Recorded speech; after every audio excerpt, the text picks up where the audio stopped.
ಜೈ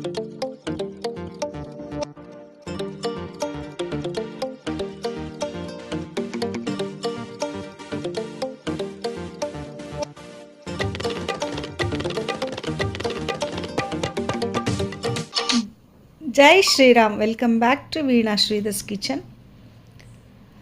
ನಾನು ಮೊನ್ನೆ ಪಳನಿಗೆ ಹೋಗಿರೋ ವಿಡಿಯೋ ಹಾಕಿದ್ದೆ, ಲಾಸ್ಟ್ ವೀಕ್ ಹಾಕಿದ್ದೀನಿ ಆ ವಿಡಿಯೋ.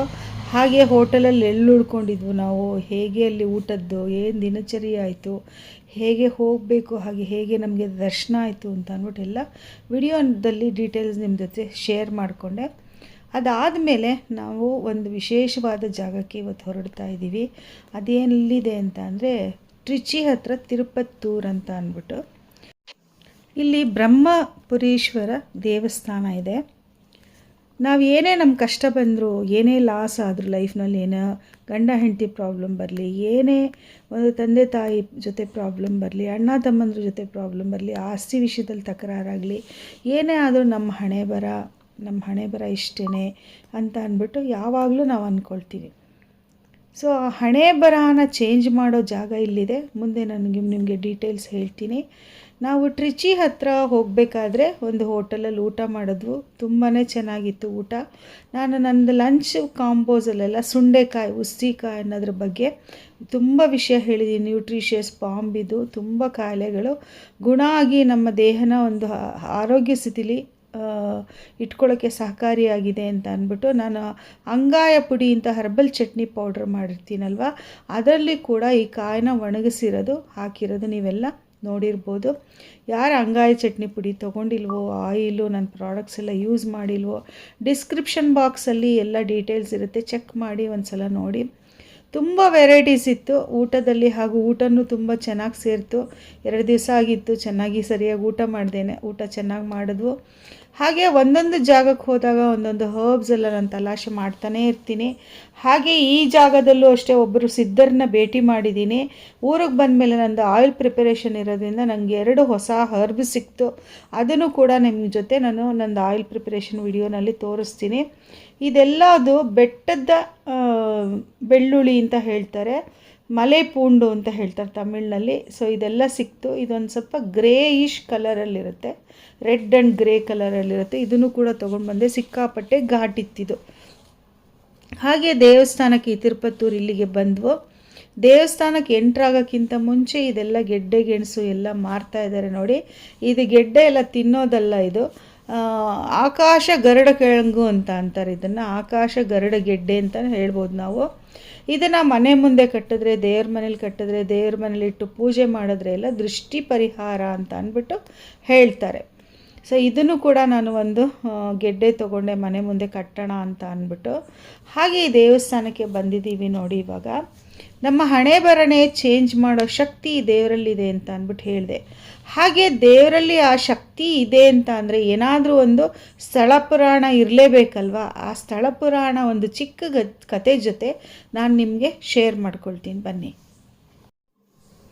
ಈ ಬ್ರಹ್ಮಪುರೀಶ್ವರ ದೇವಸ್ಥಾನ ಇರೋದು ಟ್ರಿಚಿ ಹಾಗೂ ತಿರುಪತ್ತೂರು ಹತ್ರ, ಟ್ರಿಚಿಯಿಂದ ತಿರುಪತ್ತೂರಿಗೆ ಹೋಗೋ ಜಾಗದಲ್ಲಿರೋದು.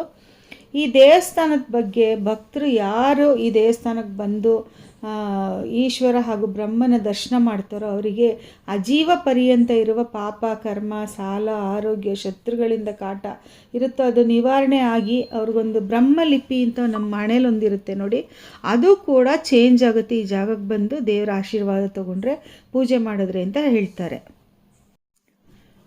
ಅಂಥದ್ದೇನು ಈ ದೇವಸ್ಥಾನದಲ್ಲಿ ಇರೋದು ಅಂತ ಅಂದರೆ, ನಮಗೆಲ್ಲ ಗೊತ್ತಿರೋ ಹಾಗೆ ಬ್ರಹ್ಮ ನಮ್ಮ ಸೃಷ್ಟಿಕರ್ತ.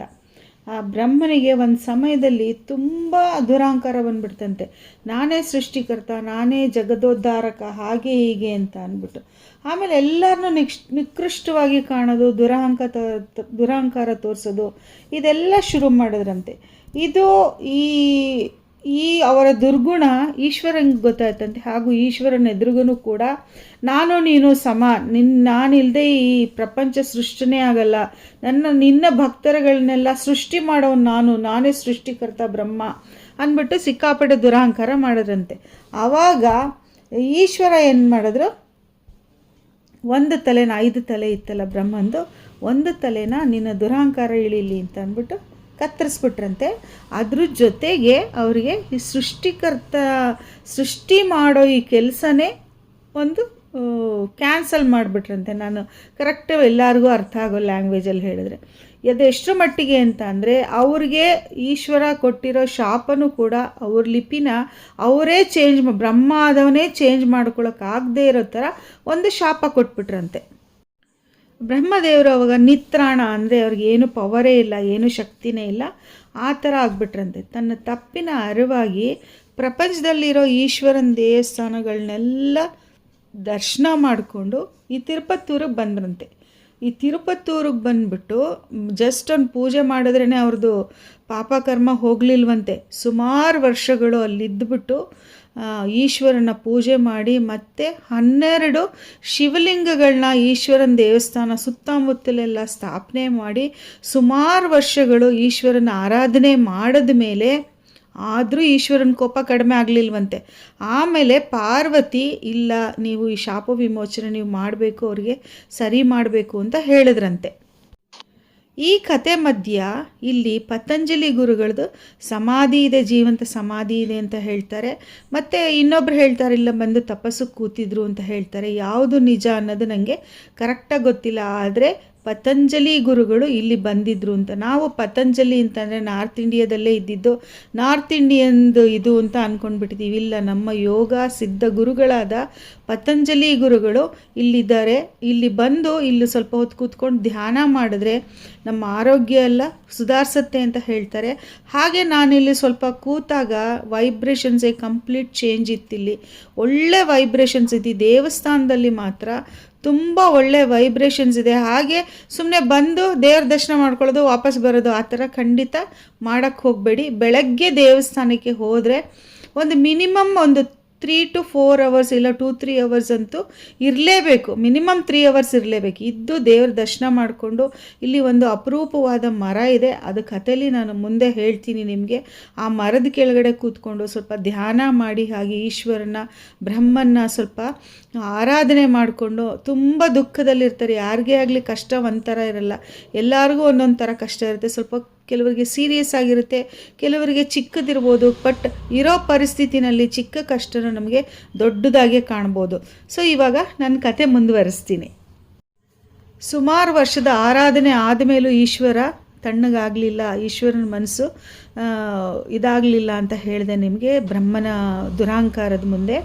ಅವಾಗ ಪಾರ್ವತಿ, ಇಲ್ಲ ನೀವು ಅವ್ರಿಗೆ ಶಾಪ ವಿಮೋಚನೆ ಮಾಡಬೇಕು ಅಂತ ಅಂದಾಗ ಆ ಭಕ್ತಿಗೆ ಮಣದ್ಬಿಟ್ಟು ಪಾರ್ವತಿ ಮನವೊಲಿಸೋಕ್ಕೆ ಇಲ್ಲಿ ಒಂದು ಸೇಜ್ ಟ್ರೀ ಅಂತ ಇದೆ, ಕಲ್ಪವೃಕ್ಷ, ಒಂದು ಸೇಜ್ ಟ್ರೀ ಅಂತ ಇದೆ, ಇಲ್ಲಿ ಮುಂದೆ ನೋಡ್ಬೋದು. ಅದ್ರ ಕೆಳಗಡೆ ಅವ್ರಿಗೆ ಬ್ರಹ್ಮಂಗೆ ಶಾಪ ವಿಮೋಚನೆ ಮಾಡಿಬಿಟ್ಟು, ಇನ್ಮೇಲಿಂದ ನೀನೇ ಬರೆದಿರೋ ಹಣೆ ಬರ ಕೂಡ ನೀನೇ ಚೇಂಜ್ ಮಾಡೋ ಶಕ್ತಿ ನಿನಗೆ ಬರುತ್ತೆ. ನಿನ್ನ ಹಣೆ ಬರ ಆಲ್ರೆಡಿ ನೀನೇ ಬರೆದಿರೋ ಹಣೆ ಬರನ ನೀನೇ ಚೇಂಜ್ ಮಾಡೋ ಒಂದು ಸ್ಪೆಷಲ್ ಸ್ಟ್ರೆಂತ್ ಅವ್ರಿಗೆ ಬ್ರಹ್ಮಂಗೆ ಕೊಟ್ರಂತೆ. ಸೊ ಇದೇ ಅದು ಸೇಜ್ ಟ್ರೀ ಅಂತ ನಾನು ಹೇಳಿದ್ನಲ್ಲ, ಇದೆ. ಇದ್ರ ಕೆಳಗಡೆ ಬ್ರಹ್ಮಂದು ಶಾಪ ವಿಮೋಚನೆ ಮಾಡಿದ್ದು ನೋಡಿ ಎಲ್ಲರೂ ಕೂತ್ಕೊಂಡು ಇಲ್ಲಿ ಒಂದು ಸ್ವಲ್ಪ ಹೊತ್ತು ಧ್ಯಾನ ಮಾಡಿಬಿಟ್ಟು, ಇಲ್ಲ ಸುಮ್ಮನೆ ಹಾಗೆ ಕೂತ್ಕೊಂಡು ಹೋಗ್ತಾರೆ. ವೈಬ್ರೇಷನ್ಸು ತುಂಬಾ ಚೆನ್ನಾಗಿದೆ ಇಲ್ಲಿ. ಸಾಮಾನ್ಯ ನಮ್ಮ ಹಣೆ ಬರ ಬ್ರಹ್ಮ ಬರೀತಾರಲ್ವ, ಆ ಬ್ರಹ್ಮ ಬರೆದಿರೋ ಹಣೆ ಬರನೇ ಬ್ರಹ್ಮನೇ ಚೇಂಜ್ ಮಾಡೋದು ಹೇಗೆ ಅಂತ ಅಂದ್ಬಿಟ್ಟು ಒಂದು ಮಂತ್ರ ಹಾಗೂ ಕೆಲವು ಉಪದೇಶಗಳನ್ನ ಈ ಮರದ ಕೆಳಗಡೆ ಮಾಡಿರೋದು ಈಶ್ವರ. ಹಾಗೆ ಇಲ್ಲೆಲ್ಲ 12 ಶಿವಲಿಂಗಗಳನ್ನ ಬ್ರಹ್ಮ ಸ್ಥಾಪನೆ ಮಾಡಿದ್ದಾರೆ ಅಂತ ಹೇಳಿದೆ. ಅದು ಎಲ್ಲದೂ ಇಲ್ಲಿ ನೋಡ್ಬೋದು. ಹಾಗೆ ಇನ್ನೊಂದು ವಿಶೇಷತೆ ಬರುತ್ತೆ, ಇಲ್ಲಿ ಒಂದು ಬಸವ ನಿಮಗೆ ತೋರಿಸ್ತೀನಿ ಮುಂದೆ. ಆ ಬಸವನ ನಾವು ಕಬ್ಬಣ ಎಲ್ಲ ಕರಗಿಸ್ಬಿಟ್ಟು ಅಚ್ಚಿಗೆ ಹುಯ್ತೀವಿ ನೋಡಿ, ಆ ಥರ ಮರಳನ್ನು ಕರಗಿಸ್ಬಿಟ್ಟು ಅಚ್ಚಿಗೆ ಹುಯ್ದು ಅದನ್ನು ಬಸವನ್ನ ಮಾಡಿರೋದಂತೆ. ಆ ಬಸವನ ಮೈ ಮೇಲೆಲ್ಲ ರೇಖೆಗಳು, ಈ ಸ್ಕಿನ್ ಮೇಲೆ ಹೇಗೆ ರಿಂಕಲ್ಸ್ ಎಲ್ಲ ಇರುತ್ತೆ ಆ ಥರ ಎಲ್ಲನೂ ಕೂಡ ಇದೆ. ಈಗ ಮುಂದೆ ವಿಡಿಯೋನಲ್ಲಿ ನೋಡ್ಬೋದು ನೀವು. ಭಾಳ ಚೆನ್ನಾಗಿದೆ ಈ ದೇವಸ್ಥಾನ. ತುಂಬ ಕಷ್ಟದಲ್ಲಿರೋರಿಗೆಲ್ಲ ಯೂಸ್ ಆಗುತ್ತೆ. ಆಮೇಲೆ ತುಂಬ ಬೇಜಾರಲ್ಲಿರೋರಿಗೆಲ್ಲ ಏನೋ ಒಂದು ನಮ್ಮದು ಹಣೆ ಬರ ಚೇಂಜ್ ಆಗೋ ಜಾಗ ನಮಗೆ ಸಿಕ್ತು ಅಂತ ಅಂದ್ಬಿಟ್ಟು ಒಂದು ಸಮಾಧಾನ ಆಗುತ್ತೆ ಅಂತ ಅಂದ್ಬಿಟ್ಟು ನಾ ಈ ವಿಡಿಯೋ ನಿಮ್ಮ ಜೊತೆ ಶೇರ್ ಮಾಡ್ಕೊಳ್ಳಿ. ಮರಳನ್ನು ಅಚ್ಚಿಗೆ ಹುಯ್ದು ಕಬ್ಬಿಣದ ಥರ ಕಾಯಿಸಿ ಅದನ್ನಲ್ಲಿ ಶಿವಲಿಂಗನ ಮಾಡಿದ್ದಾರೆ. ಆ ಶಿವಲಿಂಗದ ಮುಂದೆನೇ ಇರೋ ಬಸವನ ಮೈ ನೋಡಿ, ನಾನು ಹೇಳಿದ್ನಲ್ಲ, ಎಲ್ಲದೂ ಒಂದು ವಿಶೇಷವಾಗಿ ಇಲ್ಲಿ ತಯಾರಾಗಿದೆ. ಹಾಗೂ ಒಂದೊಂದು ಶಿವಲಿಂಗಕ್ಕೂ ಒಂದೊಂದು ವಿಶೇಷವಾದ ಹೆಸರು ಹಾಗೂ ಒಂದು ವಿಶೇಷವಾದ ಶಕ್ತಿ ಹಾಗೂ ಒಂದು ಆಶೀರ್ವಾದ ಕೂಡ ಇಲ್ಲಿ ಸಿಗುತ್ತೆ. ಭಾಳ ಚೆನ್ನಾಗಿದೆ ಈ ದೇವಸ್ಥಾನ. ನಮಗೆ ಬೆಂಗಳೂರಿಂದ ಆಲ್ಮೋಸ್ಟ್ 350-400 ಕಿಲೋಮೀಟರ್ಸ್ ಆಗ್ಬೋದು. ಟ್ರಿಚಿಗೆ ಹೋದರೆ ನೀವು ಅಲ್ಲಿಂದ ಯಾವುದಾದ್ರೂ ಬಸ್ಸು ಇಲ್ಲ ಟ್ಯಾಕ್ಸಿನೋ ಮಾಡ್ಕೊಂಡು ಹೋಗ್ಬೋದು. ಇಲ್ಲದೆ ಹೋದರೆ ನೀವೇ ಕಾರಲ್ಲಿ ಹೋಗ್ತೀರಿ ಅಂತ ಅಂದರೆ ಇವಾಗೆಲ್ಲ ಗೂಗಲ್ ಲೊಕೇಶನ್ ಹಾಕ್ಕೊಂಡು ಆರಾಮಾಗಿ ಹೋಗ್ಬೋದು. ನನಗೆ ಈ ದೇವಸ್ಥಾನ ನೋಡಿ ತುಂಬಾ ಸಮಾಧಾನ ಆಯಿತು. ನಮ್ಮ ಜೀವನದಲ್ಲೂ ಏನೋ ಒಂದು ಪರಿಹಾರ ಈ ದೇವಸ್ಥಾನದಲ್ಲಿ ಸಿಗುತ್ತೆ ಅನ್ನೋದೊಂದು ನಂಬಿಕೆ ನನಗೆ ಇತ್ತು. ಹಾಗೂ ಈ ದೇವಸ್ಥಾನದಲ್ಲಿ ನಾನು ಅದಕ್ಕೆ ಇದನ್ನು ಶೂಟಿಂಗ್ ಮಾಡಿದೆ. ಜನರಲಿ ನಾನು ಈಗೀಗ ದೇವಸ್ಥಾನಗಳಿಗೆ ಹೋದರೆ ಶೂಟಿಂಗ್ ಮಾಡೋದು ತುಂಬ ಕಡಿಮೆ ಆಗಿಬಿಟ್ಟಿದೆ. ಆಮೇಲೆ ಈ ದೇವಸ್ಥಾನದಲ್ಲಿ ಇಷ್ಟಿಷ್ಟೇ ದೀಪ ಹಚ್ಚಬೇಕು ಅಂತ ಒಂದು ಲೆಕ್ಕ ಇದೆ. ಅದನ್ನು ನೋಡಿಕೊಂಡು ನೀವು ಹಚ್ಚಿದ್ರೆ ಒಳ್ಳೆಯದು. ಹಾಗೆ ಇಲ್ಲಿ ಹೋಗಬೇಕಾದ್ರೆ ಜಾತಕ ತೊಗೊಂಡು ಹೋದರೆ ಬ್ರಹ್ಮನ ಪಾದದ ಹತ್ರ ನಮ್ಮ ಜಾತಕ ಇಟ್ಬಿಟ್ಟು ಅರ್ಚನೆ ಮಾಡ್ತಾರೆ, ಪೂಜೆ ಮಾಡ್ತಾರೆ. ಸೊ ಇದು ಒಂದು ಏನಂದರೆ ಇನ್ನೂ ಒಂದು ನಮಗೆ ಪವರ್ಫುಲ್ಲಾಗಿ, ಇನ್ನೂ ಒಂದು ಸೀರಿಯಸ್ ಆಗಿ ನಮಗೆ ನಮ್ಮ ಪ್ರಾಬ್ಲಮ್ ಸಾಲ್ವ್ ಆಗುತ್ತೆ ಅನ್ನೋ ನೆಮ್ಮದಿ ಸಿಗುತ್ತೆ.